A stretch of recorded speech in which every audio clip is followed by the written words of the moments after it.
Et pour que je puisse savoir d'où ça vient, j'ai intérêt à rester lucide, non pas sur ce que je pense de moi, mais bel et bien ce qui se dégage de moi, l'énergie que je porte. Et il y a toujours un écart entre les deux. Comment se mettre à l'écoute de cette énergie, de cette vibration à l'intérieur de soi, sachant qu'on vibre de multiples polarités aussi à l'intérieur de soi qui parfois sont contradictoires, comme si ces voix étaient une sorte de brouhaha aussi intérieur?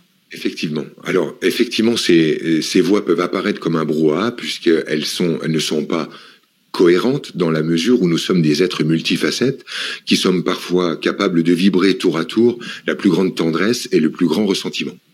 Donc effectivement, nous ne sommes pas des monolithes qui avons une seule énergie et si quelque chose n'y correspond pas, on n'y comprend plus rien. Non, nous sommes multifacettes et c'est normal de passer par des hauts et des bas et avoir différentes phases d'expression de notre énergie. Cela dit, pour moi, le plus sûr moyen d'aller à la rencontre de moi-même, ça n'est pas d'y aller par une quête mentale, c'est-à-dire de ma pensée à propos de moi, mais bel et bien de regarder ce que je vis. Pour moi, le seul truc qui ne ment pas, c'est la vie de Franck. Ça n'est sûrement pas Franck. Je suis tellement capable de me vendre quelque chose, de m'arnaquer moi-même, de me manipuler moi-même, de faire des dénis. J'ai tellement vu à quel point j'étais capable de m'aveugler en étant sûr de mon bon droit, sûr d'être du bon côté du manche, sûr d'incarner le bien, le juste, et comment j'ai été capable de monter sur mes grands chevaux pour défendre des situations bec et ongle, pas à pas, pour me rendre compte quelques mois plus tard du con que j'étais.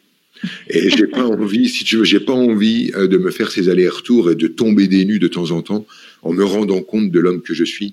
Je préfère aujourd'hui vivre dans cette constance qui est, si je veux connaître Franck, je regarde ce qu'il vit. Et c'est ça qui me dit qui je suis. Donc aujourd'hui, le seul traceur fiable pour moi, c'est la vie que j'ai.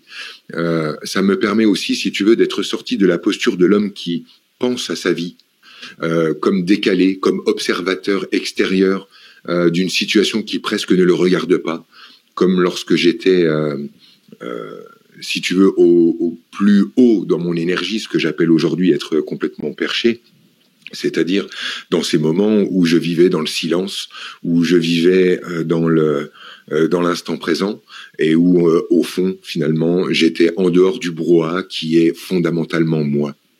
Et aujourd'hui, j'ai renoncé de fuir ce brouhaha en comprenant que ce brouhaha, c'est Dieu en expérience, c'est-à-dire Franck en expérience, c'est-à-dire simplement ma vie, et qu'il me convenait non pas de m'en éloigner, mais bel et bien de l'assumer et de l'incarner.